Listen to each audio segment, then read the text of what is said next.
40 ତାପରେ ଆମେ ଆଉ ଥରେ ନେଇଯିବା ନିଅ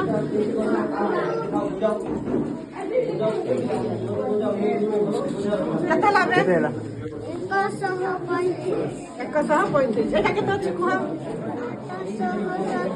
857 ଏପଟେ ନେଇ ଆସିବା କେତେ ହେଲା टाइट ହେଇଗଲା ଆଉ କେତେ ହେଲା 258 ଏଇଟା କେତେ ଅଛି କୁହ 763 ଏଇଟା କେତେ ଅଛି 264 ଏମିତି ଏଇଟା ଶିଖି ଠିକ ଅଛି ତାପରେ ଏଇଟା କଣ ଏଇଟା କଣ କି କ୍ଷେତ୍ର এইটা এইটা এইটা আয়তক্ষেত্র এইটা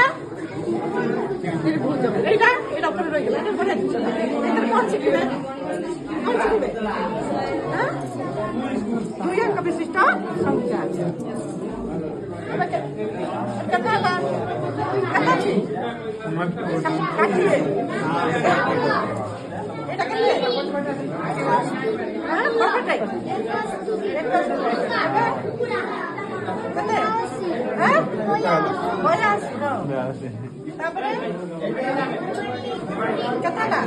কত দিছুনি কেতে হচ্ছে 13 এমনি না বুঝি গণি কিছু খাই যাও এই ছোট পিলা সাথে করছো এই লোক সেইটা আমরা যোগ এটা দিয়ে মিশাও হ্যাঁ এইটা এক ঘরে কেতে আছে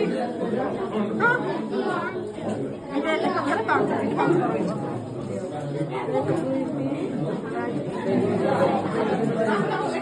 এটা